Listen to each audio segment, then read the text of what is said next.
बदन का ज़ख़ाम लुका के वो दूर में भेड़ दी चादर को ओ गल पुतर दीवार बुलावे उठ देख सजा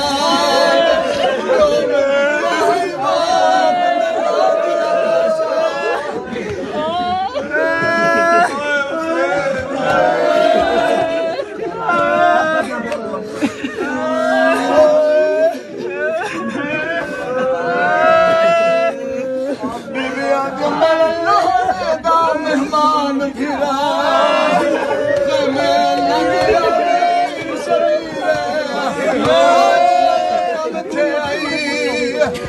शादी दे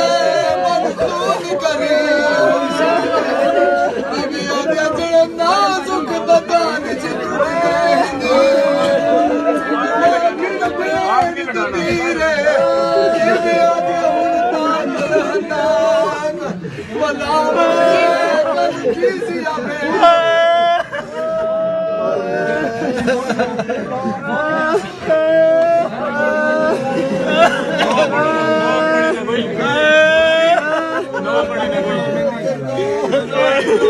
No,